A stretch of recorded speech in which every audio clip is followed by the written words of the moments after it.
Hello everyone, कैसे हैं? I hope आप लोग अच्छे होंगे। मैं प्रतिभा आपका एक बार फिर से स्वागत करती हूँ अपने ही परिवार एम सिलेक्शन में। हम लोग यहाँ पर आज कवर करने वाले हैं क्या जी, स्वतंत्रता के बाद जो भारत में उच्च शिक्षा और शोध का विकास हुआ, इनके बारे में हम यहाँ पर कवर करेंगे। और ये हमारा जो टॉपिक है ये आपको भी पता है कौन सा है, हायर एजुकेशन, है ना।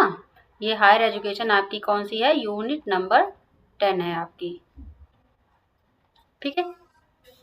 यहाँ पर ये इम्पॉर्टेंट है, यहाँ से क्वेश्चन भी बनते हैं। तो हम लोग चलिए बिना टाइम वेस्ट किए हुए अपना सिलेबस कंप्लीट करते हैं, क्योंकि हम लोग के पास अब टाइम कम है।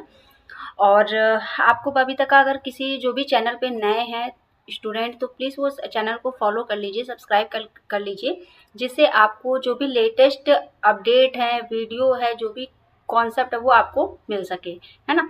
चलो हम लोग यहाँ पे फटाफट कवर करते हैं। राष्ट्र निर्माण क्या है, स्वतंत्रता के बाद जो भारत में उच्च शिक्षा का विकास हुआ, यानी कि 1947 से 1956 तक हम लोग यहाँ पर कवर करेंगे कि किस तरीके से हमारी शिक्षा व्यवस्था रही है, ठीक है। चलो यहाँ पर देखते हैं।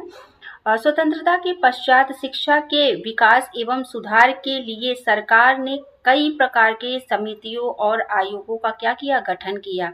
इन्हीं समितियों और आयोगों की सिफारिशें भारत में उच्च शिक्षा और क्या करती हैं, अनुसंधान के विकास का मार्ग क्या किया, प्रशस्त किया, कि किस तरीके से हमारे पास उच्च शिक्षा डेवलप हुई और आगे हम लोगों ने क्या किया, यहाँ पर विकास किया, है ना। तो ये आपका रहा है। तो सबसे पहले हम लोग यहाँ पे बात करेंगे 1947 की। 1947 में एक नई शुरुआत हुई किसकी, उच्च शिक्षा की। स्वतंत्रता के बाद भारत में के सामने एक बहुत बड़ी चुनौती आई, क्योंकि भाई देखिए उस समय क्या हुआ था, 1947 से पहले अगर हम बात करें तो यहाँ पर युद्ध चल रहा था, है ना। यहाँ पे जब युद्ध चल रहा था तो बहुत सारा नुकसान हुआ, और उस टाइम पे क्या था, उस नुकसान की भरपाई करने के लिए हमें क्या, नए नए युवाओं की जरूरत थी। और जब युवाएं कहाँ से, वो ऐसे युवा जो उस समय राष्ट्र निर्माण में या शिक्षा में क्या करें, सहयोग दे सकें। तो उसके लिए क्या हुआ, अगर हम यहाँ पे बात करें तो भाई हमारे पास बहुत सारा नुकसान हुआ था। उस टाइम पे हमें क्या करना था कि हमें ऐसे वर्गों की ज़रूरत थी, ऐसे योजनाओं की ज़रूरत थी जो हमारे इस नुकसान को क्या करें, भरपाई कर सके। अब एक बैग तो नहीं हो पाएगा, लेकिन हाँ उस समय अगर एक छोटा सा भी सहयोग होता था ना तो बहुत बड़ी बात होती थी।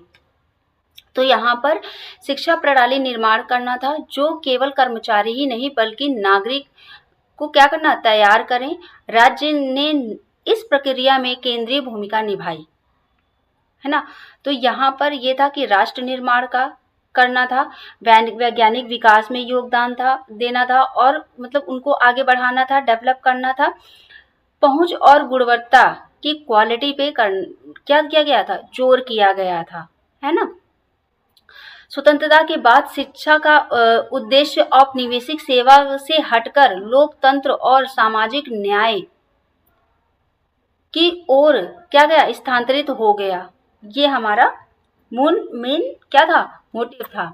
यहाँ पे हम शिक्षा का उद्देश्य अगर बात करें कि शिक्षा का उद्देश्य क्या था, उच्च शिक्षा में के उद्देश्य, एक आधुनिक राष्ट्र के 5 स्तंभ थे। क्या, एक मानव संसाधन, है ना, वैज्ञानिक दृष्टिकोण यानी साइंटिफिक टेम्पर, फिर यहाँ पर बात कर ले लोकतांत्रिकरण, ठीक है, ये था सामान्यता, फिर यहाँ पर विकास था। ये हमारा क्या था उस टाइम पे उद्देश्य था कि हमें ये चीजें इस पे हम लोगों को जोर देना है। भारत ने शिक्षा को आर्थिक विकास और सामाजिक समानता दोनों के लिए एक उपकरण के रूप में देखा था, ठीक है। यहाँ पे हम बात करेंगे क्या, विश्वविद्यालय शिक्षा आयोग 1948 से 49 तक। तो चलिए इनके बारे में थोड़ा सा हम लोग पढ़ते हैं कि ये कौन थे। राधा कृष्णन आयोग उस समय जो थे अध्यक्ष थे।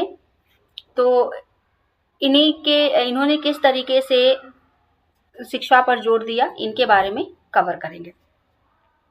विश्वविद्यालय शिक्षा पर रिपोर्ट देने के लिए नवंबर 1948 में सरकार ने राधा कृष्णन की अध्यक्षता में एक आयोग का गठन किया।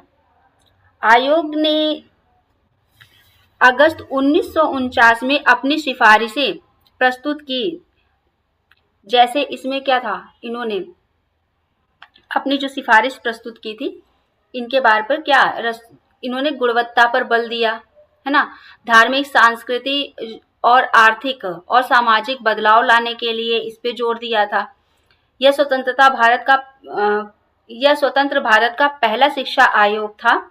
कौन सा आपका, यहाँ पर कृष्णन आयोग, जो राधा कृष्णन जी के नाम पर पड़ा था, क्योंकि इसके अध्यक्ष थे तो इन्हीं के नाम पर ही पड़ा था। जो हमारा 5 सितंबर जो मनाया जाता है शिक्षक दिवस, ये भी हमारे राधा कृष्णन जी के जन्म दिवस पर मनाया जाता है। ठीक है, तो इसमें क्या था, विश्वविद्यालयों को केवल शिक्षण ही नहीं बल्कि अनुसंधान केंद्र में, यानी कि सेंटर्स ऑफ रिसर्च की क्या केंद्र बनाने की वकालत की राधा कृष्णन जी ने, है ना। तो इसलिए इस पे जोर दिया गया। ये जो इन्होंने सिफारिशें की थी, ये इन्होंने क्या क्या किया था, टीचर और अनुसंधान यानी कि टीचिंग एंड रिसर्च पे किया था। विश्वविद्यालय को शिक्षण और अनुसंधान दोनों का केंद्र बनाना था, ये इनकी एक सिफारिश थी। फिर यहाँ पर शिक्षण पर जोर दिया, यानी कि शिक्षकों को प्रशिक्षण के महत्व पर जोर दें, जिससे वो क्या करें, अपनी टीचिंग को और बेटर बना सकें और जो भी कंटेंट डेवलप करें वो क्या एक अच्छे तरीके से कर सकें। स्नातक यानी कि पोस्ट ग्रेजुएशन पर इन्होंने जोर दिया। उच्च शिक्षा और रिसर्च को प्रोत्साहन देने के लिए इन्होंने बात की। विश्वविद्यालयों की स्वायत्तता सुनिश्चित करने की यहाँ पर बात की। अब यहाँ पे हम बात करेंगे कि किस तरीके से इन्होंने किया। विश्वविद्यालय पूर्व 12 वर्ष के का क्या था, अध्ययन था, है ना। विश्वविद्यालयों में परीक्षा दिवस के अतिरिक्त कम से कम 180 दिन पढ़ाई होनी चाहिए, जो 11-11 सप्ताहों के 3 सत्रों में विभाजित होनी चाहिए। ये बात किया। उच्च शिक्षा में 3 मुख्य उद्देश्य होने चाहिए। क्या क्या होना चाहिए, सामान्य शिक्षा, संस्कारी शिक्षण और व्यावसायिक शिक्षण, ये होना चाहिए। ठीक है। प्रशासनिक सेवाओं के लिए विश्वविद्यालय की स्नातक की उपाधि आवश्यक नहीं होनी चाहिए।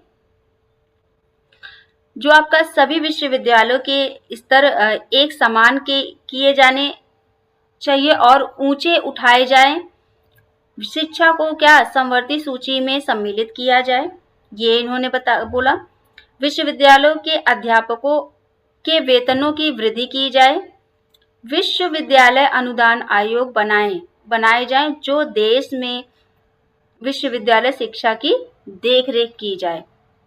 ये इन्होंने राधा कृष्णन आयोग की अनुशंसा पर 1953 में विश्वविद्यालय अनुदान आयोग की क्या की गई, स्थापना की गई।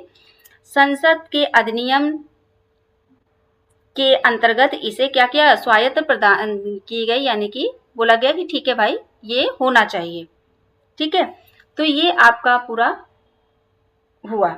अब यहाँ पे माध्यमिक शिक्षा आयोग की बात होती है यहाँ पर, तो ये आपका जो है 1952 माध्यमिक शिक्षा आयोग 1952 में गठित हुआ। वर्ष 1952 में माध्यमिक शिक्षा के ढांचे में सुधार के लिए सरकार ने डॉक्टर लक्ष्मण स्वामी मुदालियर की अध्यक्षता में माध्यमिक शिक्षा आयोग की स्थापना की।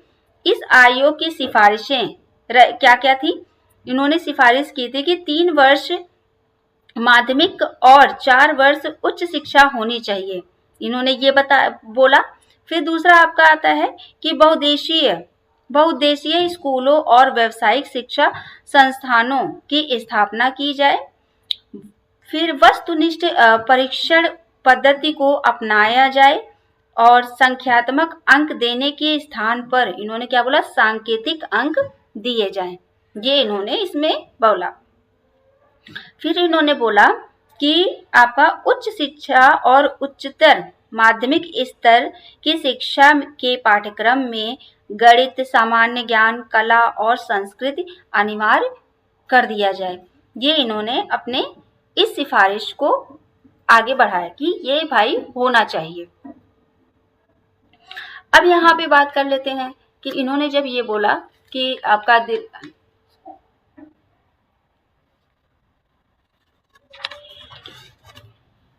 ये आपकी सिफारिशें रही हैं कि इन्होंने इस तरीके से सिफारिश की गई। अब यहाँ पे बात कर लेते हैं, फिर आपका आ जाता है कि जब यहाँ पे बोला कि उच्च शिक्षा का गठन हो, तो यहाँ पे क्या है, संस्थागत ढांचा यानी कि विश्व अनुसंधान आयोग, यानी कि फिर यहाँ पे यूजीसी का क्या होता है, गठन होता है ना। भारत में उच्च शिक्षा की सर्वोच्च नियामक संस्था है ये, जो आपकी एपेक्स रेगुलेटरी बॉडी है यूजीसी। यूजीसी का फुल फॉर्म है यूनिवर्सिटी ग्रांट कमीशन, ये इसका फुल फॉर्म है। 1956 में ये आपका आया, यूजीसी का गठन हुआ, ठीक है, लाया गया। अब यहाँ पर क्या है, इनका 2 काम होता है यूजीसी का, चलिए वो हम लोग आगे पढ़ेंगे, लेकिन इससे पहले यूजीसी के बारे में थोड़ा सा हम लोग जान लेते हैं कि यूजीसी क्या है और इनके क्या क्या चीज रही हैं।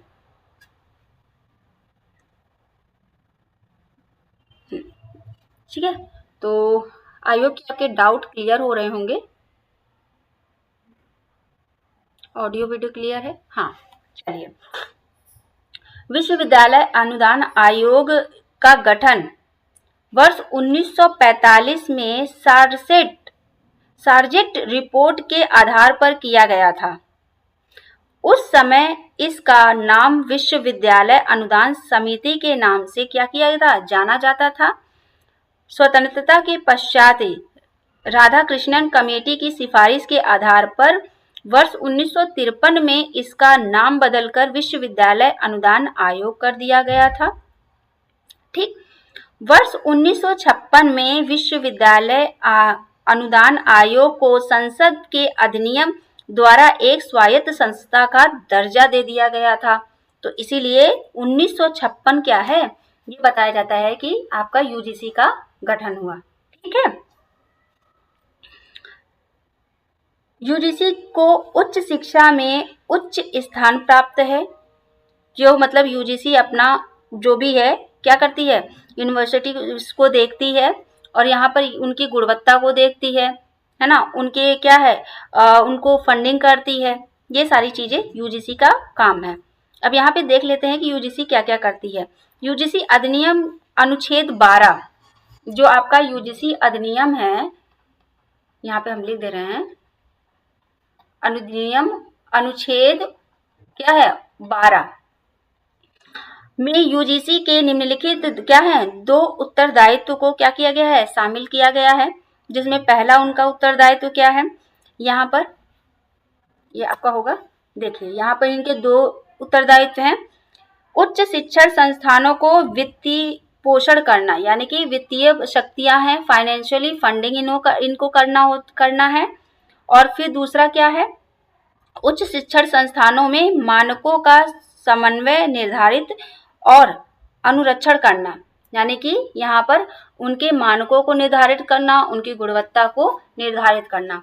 ये पहला आपका काम हो गया, ये इनका दूसरा हो गया। इसमें क्या है, अनुदान, विश्वविद्यालयों को अनुदान यानी कि फंड्स प्रोवाइड करना, अलाउ करना। ठीक है, फिर यहाँ पर अनुसंधान को क्या करना, प्रमोट करना, यानी रिसर्च को क्या है, प्रमोशन कराना है, यानी कि प्रमोट करना है, प्रोत्साहन देना, ये काम हो गया। फिर यहाँ पर नियामक शक्तियां हैं जो आपकी दूसरी, इसमें मानकों को निर्धारित करना कि कौन क्या करेगा, है ना, किस तरीके से करेगा। ये सारी चीजें क्या है, यूजीसी के कंट्रोल में होता है। यूनिवर्सिटी में आप देखते होंगे कि अभी बहुत सारा चर्चे में रहा है कि यूजीसी ने इसको ब्लैक लिस्ट कर दिया, है ना। बहुत सारी फर्जी यूनिवर्सिटीज ओपन हुई थी, उनको उसने क्या किया, खारिज कर दिया। तो ये सारी जितनी भी देख रेख है यूनिवर्सिटी के, जो भी कैरिकुलम होते हैं या जो भी वहाँ पे देख रेख होती है, किसका क्या काम होगा, है ना, उनकी जो भी वहाँ पे पढ़ाया जा रहा है, जो भी चीजें हैं, वो सारी चीजें कौन कंट्रोल में रखता है, यूजीसी रखता है। इसकी गुणवत्ता यानी कि क्वालिटी को क्या चेक करता है, जो आपकी एजुकेशन की क्वालिटी है ना, उसकी बात कर रहे हैं यहाँ पर, वो कौन, यूजीसी देखता है, उसकी इसके पास पावर होती है। ठीक है, ये इनका दो होता है, एक फंड और एक आपका मानक और गुणवत्ता है। ठीक है, ये दो चीजें यूजीसी क्या करती है, सुनिश्चित करती है। फिर यहाँ पर हम बात करेंगे यूजीसी की संरचना के बारे में, थोड़ा सा हम कवर कर लेंगे कि यूजीसी क्या है ना। अच्छा, यहाँ पे देख लेते हैं। देखो, अभी हम लोगों ने यहाँ पे देखा कि जो हमारा क्या है, प्रगति का सफर रहा है। 1947 में स्वतंत्रता का जो और स्वतंत्रता के और विजन क्या रहा है कि हमारा यहाँ पे क्या हो, यहाँ पे हम लोगों ने पढ़ा था कि किस तरीके से हम लोग यहाँ पे कवर कर रहे हैं। ये रहा है ना, एक नई शुरुआत की राष्ट्र निर्माण, वैज्ञानिक और क्या था, वैज्ञानिक विकास और पहुंच और गुणवत्ता पे बात की हम लोगों ने, है ना। यहाँ पर हम लोगों ने 1948 में राधा कृष्णन आयोग गठन हुआ। इसमें शिक्षा का किस तरीके से विकास हुआ, इस पे बात हुई। फिर यहाँ पर यूजीसी की स्थापना होती है 1956 में, इनका हम लोगों ने कवर किया। अब यहाँ पे हम लोग जो है क्या करने वाले हैं, यूजीसी को जो है स्थापना हुई, है ना। तो चलिए, आधुनिक भारत में उच्च शिक्षा की ढांचा क्या रही है, 1950 के बाद जो विकास हुआ है, इनके बारे में हम लोग यहाँ पर पढ़ेंगे। तो चलिए कवर करते हैं। देखिए, यूजीसी का क्या था कि इनकी संस्था थी शैक्षणिक और अनुसंधान परिषदें, है ना। अब यहाँ पे क्या था कि नियामक संस्था थी, ये एक नियामक क्या है, नियामक संस्था है, रेगुलेटरी बॉडी है यूजीसी, है ना। इसमें क्या था, शैक्षणिक संस्थान और अनुसंधान परिषदें, ये क्या था, इसमें विकास करना था। इसमें 1956 में क्या होती है, ये इस्टेब्लिश होती है, गठन होता है इसका। और ये इसमें क्या है, उच्च शिक्षा के लिए सर्वोच्च नियामक क्या है, ये संस्था बनी कि किस तरीके से यहाँ पर काम होगा। इसकी मुख्य भूमिका क्या थी, उच्च शिक्षा में मानकों का क्या निर्धारण करना, और फिर विश्वविद्यालयों को अनुदान देना, गुणवत्ता पर नियंत्रण करना, कंट्रोल करना, और अनुसंधान को क्या करना, प्रोत्साहन करना। ये यूजीसी का काम था, है ना, उसकी भूमिका थी। यहाँ पे बात करेंगे विश्वविद्यालयों का वर्गीकरण किस तरीके से, 3 वर्ग में। एक आपका केंद्रीय विश्वविद्यालय यानी कि सेंट्रल यूनिवर्सिटी हो गई, फिर यहाँ पर स्टेट यूनिवर्सिटी होती है, राज्य विश्वविद्यालय, फिर यहाँ पे डीम यूनिवर्सिटी होती है ना, डीम या मानित विश्वविद्यालय, ये हो गए। ठीक है, अब यहाँ पे हम कवर करेंगे ये 3 पार्ट में विश्वविद्यालय को इन्होंने वर्गीफाइड मतलब क्या किया है, बांटा है। यहाँ पे हम बात करेंगे कि जैसे आपका केंद्रीय विश्वविद्यालय के बारे में पढ़ते हैं, तो केंद्रीय विश्वविद्यालय के राष्ट्रीय महत्व के संस्थान, जैसे दिल्ली विश्वविद्यालय हो गया, जेएनयू हो गया, है ना, बीएचयू हो गया, एएमयू हो गया यानी कि अलीगढ़ मुस्लिम विश्वविद्यालय, काशी विश्वविद्यालय, जवाहरलाल नेहरू विश्वविद्यालय, ये सब कौन है, ये सब आपके दिल्ली विश्वविद्यालय हैं। इससे पहले हम यूजीसी की संरचना के बारे में पढ़ेंगे, है ना। आयोग के कर्मचारियों की नियुक्ति, जो यूजीसी के आयोग के कर्मचारियों की नियुक्ति एवं सेवा शर्तें केंद्र सरकार द्वारा क्या की जाती है, निर्धारित की जाती हैं। आयोग में एक अध्यक्ष, उपाध्यक्ष और अन्य कितने 10 सदस्य होते हैं।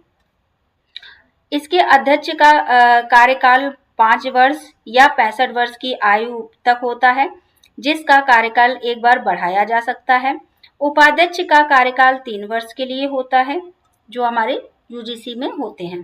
ठीक है, ये आप लोगों को पता होना चाहिए।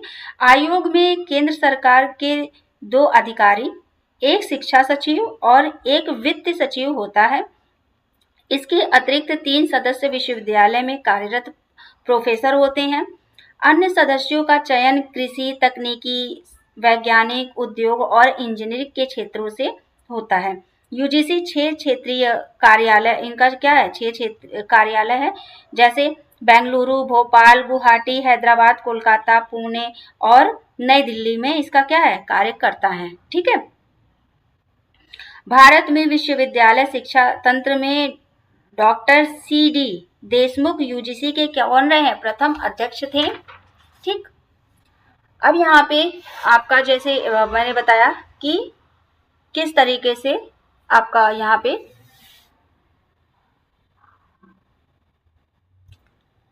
बांटा गया, वर्गीकरण किया गया, है ना। यूजीसी में इनको हम लोगों ने पढ़ा।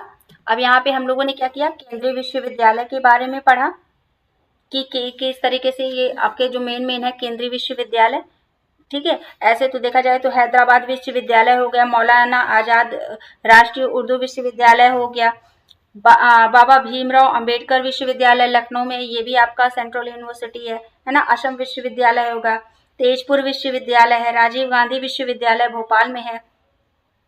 तो ये सारे क्या है, इंदिरा गांधी राष्ट्रीय जनजाति विश्वविद्यालय, ये आपका मध्य प्रदेश में है। डॉक्टर हरि सिंह गौड़ विश्वविद्यालय सागर, ये क्या है, ये आपके केंद्रीय विश्वविद्यालय में आते हैं, है ना। और जो आपके केंद्रीय विश्वविद्यालय है, इसमें क्या करना होता है, इसमें जो आपकी इनकी वर्तमान में अभी संख्या की बात करें तो वर्तमान में कितने हैं, ये 49, कितने हैं, 49, ठीक है, यूनिवर्सिटीज हैं, जो कि इनमें से 40 क्या है, 40 विश्वविद्यालय का विकास और वित्तीय सहायता विश्वविद्यालय अनुदान आयोग यानी कि यूजीसी करता है। 40 को इनको क्या करता है, फंडिंग करता है और इनकी देखरेख करता है। 9 विश्वविद्यालय जो हैं केंद्रीय विश्वविद्यालय, इसकी केवल क्या करता है, यहाँ पर 9 विश्वविद्यालय की ये क्या करता है, केवल देख रेख करता है ना ये। और जो 40 हैं, 40 में आपको वो देख रेख के साथ साथ भी फंडिंग भी करता है, ठीक है। जैसे ये जितने भी हैं ये आपके क्या हैं, ये फंडिंग करते हैं, ठीक है। अब जिनकी देख रेख करता है, ये जैसे आपके हो गए कि अच्छा, इसमें जो है कौन है, भारत के का राष्ट्रपति केंद्रीय विश्वविद्यालय का क्या होता है, विजिटर होता है, यानी कि ये क्या करते हैं, विजिट करते हैं, है ना, विजिटर होते हैं, कौन, राष्ट्रपति, ठीक है। ये केंद्र की बात कर रहे हैं। इसकी कार्यकारिणी समिति और प्रबंधक बोर्ड के कुछ सदस्यों को क्या करते हैं, मनोनीत कर सकता है राष्ट्रपति, ठीक है। 9 केंद्रीय विश्वविद्यालय की सूची में देखते हैं कौन कौन से हमारे विश्वविद्यालय हैं। जैसे आपका इंडियन मैरीटाइम्स विश्वविद्यालय चेन्नई में है, ये हो गया आपका नालंदा विश्वविद्यालय है ना। डॉक्टर राजेंद्र प्रसाद केंद्रीय कृषि विश्वविद्यालय है, सार्क विश्वविद्यालय हो गया, इंदिरा गांधी राष्ट्रीय मुक्त विश्वविद्यालय है। यहाँ पर जैसे आपका जो इग्नू है आपका, ये क्या है, ये आपका ये आपके देख रेख में आता है, ठीक है, इसको फंडिंग नहीं करती है। फिर यहाँ पर केंद्रीय कृषि विश्वविद्यालय इम्फाल में है, रानी लक्ष्मीबाई कृषि विश्वविद्यालय झांसी में है, राजीव गांधी राष्ट्रीय उद्यान केंद्र रायबरेली में है। ये आपके क्या है, ये कुछ विश्वविद्यालय जो 9 विश्वविद्यालय हैं, इनकी केवल केंद्र सरकार क्या करता है, ये देखरेख करता है ना। यूजीसी जो आपका देखरेख करता है, इसे फंडिंग नहीं करता है, ठीक है, केंद्रीय विश्वविद्यालय। और ये जो 40 विश्वविद्यालय हैं, इसको क्या करता है, फंडिंग भी करता है, साथ साथ में इसकी देखरेख भी करता है, ठीक है। तो ये आपका, अब हम बात करेंगे यहाँ पर स्टेट यूनिवर्सिटी की बात करेंगे, ठीक है, कि स्टेट यानी कि क्षेत्रीय संतुलन हेतु क्या क्या आपका है, जो राज्य विश्वविद्यालय है, इसके बारे में हम पढ़ेंगे। अब क्षेत्रीय पहुंच को बेहतर बनाने के लिए इसका तेजी से क्या किया गया, विस्तार किया गया, है ना, जो आपका राज्य विश्वविद्यालय है, ठीक। प्रांतीय अधिनियम द्वारा स्थापित विश्वविद्यालय को राज्य विश्वविद्यालय कहते हैं, जो यानी कि जो राज्य अपनी तरफ से इसको स्थापित करता है, वो क्या करता है, उसे राज्य विश्वविद्यालय कहते हैं। ये विश्वविद्यालय अनुदान आयोग अधिनियम 1956 की धारा 12B में शामिल होने के बाद केंद्रीय अनुदान प्राप्त करने के लिए क्या है, पात्र हो जाते हैं। राज्य विश्वविद्यालय के विकास का उत्तरदायित्व तो राज्य सरकारों का होता है, ठीक है। इनका जो भी विकास होगा, जो भी डेवलपमेंट होगा, ये कौन करेगा, राज्य करेगा, कौन करेगा, राज्य सरकार करेगी, ठीक है। फिर यहाँ पर हम बात करते हैं कि इन्हें, लेकिन यूजीसी द्वारा इन्हें क्या अनुदान मिलता रहता है, यानी कि जो फंडिंग है ये यूजीसी द्वारा इन्हें मिलता रहता है। इस अनुदान की मूलभूत संरचना का निर्माण क्या है, आवर्धन एवं उन्नयन में प्रयोग करने के लिए किया जाता है। यूजीसी अपने निर्धारित मानकों और प्रक्रियाओं कि संतुलन के बाद राज्य विश्वविद्यालय के विकास के लिए सरकार को क्या करती है, अनुदान देता है। ठीक है कि भाई ठीक है, यहाँ पर हमने आपका सब कुछ चेक कर लिया है, सब कुछ परफेक्ट है, आप हमारे जो भी हमारा हमने रूल बनाया है उसको आप पूरा कर रहे हैं, उस पर आप खरे उतर रहे हैं, तो हम आपको क्या कर रहे हैं, यहाँ पर हम आपका फंड के लिए आपको अलाउ करते हैं। ठीक है, ये एक नॉर्मल भाषा में मैं आपको बता रही हूँ। ठीक है, यूजीसी अपने निर्धारित मानकों को और प्रक्रियाओं की संतुष्टि के बाद ही राज्य विश्वविद्यालयों के विकास के लिए राज्य सरकार को क्या करती है, अनुदान देता है।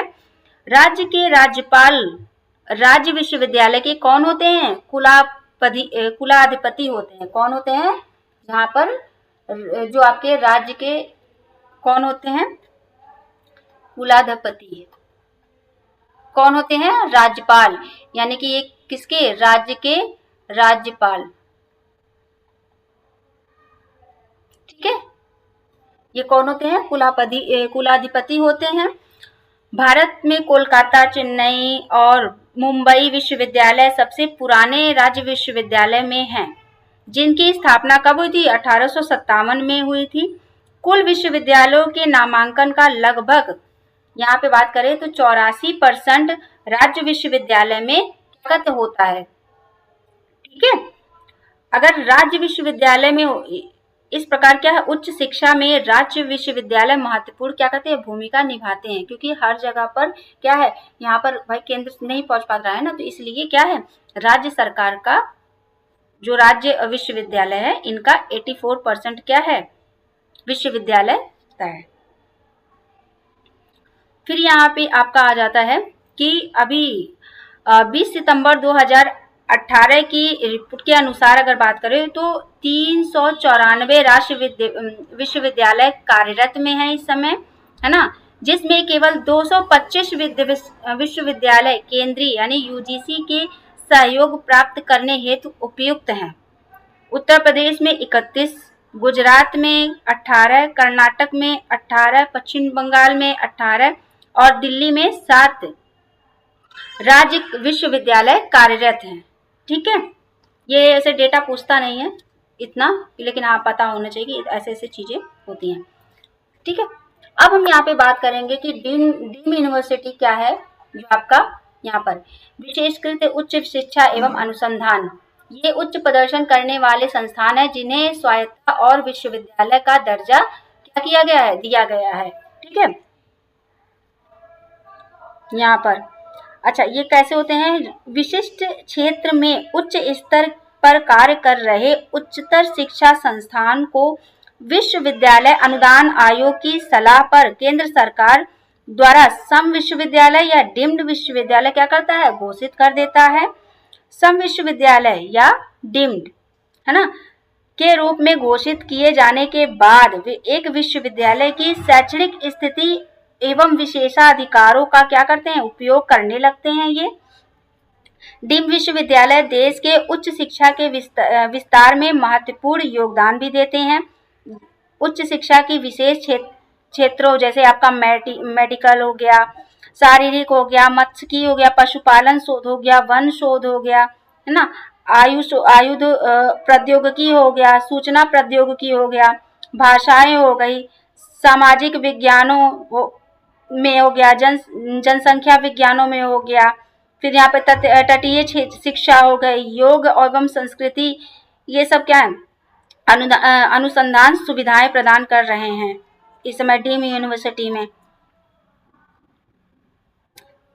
इसका कारण अपना और इनका एक और भी होता है कि जो डीम यूनिवर्सिटी होती हैं ये अपना पाठ्यक्रम और पाठ्यचर्या का क्या करते हैं, स्वयं निर्माण करते हैं। ठीक है, और ये जो भी प्रवेश शुल्क है ये भी स्वयं ही निर्धारित करते हैं। कौन, ये डीम यूनिवर्सिटी में। ठीक है, इसमें यूजीसी का हस्तक्षेप नहीं होता है। यूजीसी अधिनियम 1956 की धारा 3 के अंतर्गत डीम विश्वविद्यालय का दर्जा प्राप्त करने के लिए आवेदन की चयन प्रक्रिया में पारदर्शिता और जवाबदेही के लिए मानव संसाधन विकास मंत्रालय द्वारा उच्चतम शिक्षा विभाग क्या करता है, जिम्मेदार होता है ना। अच्छा, इसमें कौन कौन से जैसे आपके बात कर ले कि डीम यूनिवर्सिटी में कौन कौन आते हैं, तो जैसे आपका बिहार में नालंदा महाविहार हो गया, इंडियन एग्रीकल्चर रिसर्च इंस्टीट्यूट हो गया, है ना, ये इसके क्या है यूनिवर्सिटीज हैं जो डीम यूनिवर्सिटी के अंतर्गत आती हैं। इंडियन लॉ इंस्टीट्यूट हो गया, ये सारे क्या हैं डीम यूनिवर्सिटी के अंतर्गत आते हैं। ठीक है। अच्छा, इस समय अगर बात करें तो पूरे भारत में डीम यूनिवर्सिटी की संख्या कितनी है, तो 124 है, जो कि राज्य में क्या है बहुत ज्यादा है, सर्वाधिक है। ठीक है, सर्वाधिक राज्यों में अगर सबसे ज्यादा किस राज्य में है, तो वो है तमिलनाडु में। कहाँ पर है, तमिलनाडु में। ठीक है, ये तो हमारा हो गया, हमने बात कर ली डीम यूनिवर्सिटी की। अब यहाँ पे हम बात कर रहे हैं किसकी, भारतीय प्रौद्योगिक संस्थान IIT, है ना। पहला IIT जो प्रौद्योगिकी संस्थान कहाँ था, खड़गपुर में 1951 में स्टैब्लिश हुआ था। इस पे क्या है, तकनीकी एवं वैज्ञानिक अनुसंधान है, नवाचार के लिए वैश्विक प्रतिष्ठा ये आपका रहा है ना।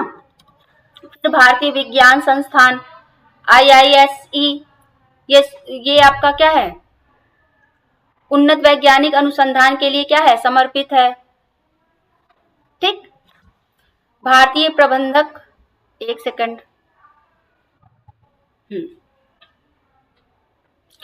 फिर इसके बाद आता है आपका IIMS, है ना, जो कि कलकत्ता में है, 1961 में इसकी स्थापना हुई थी।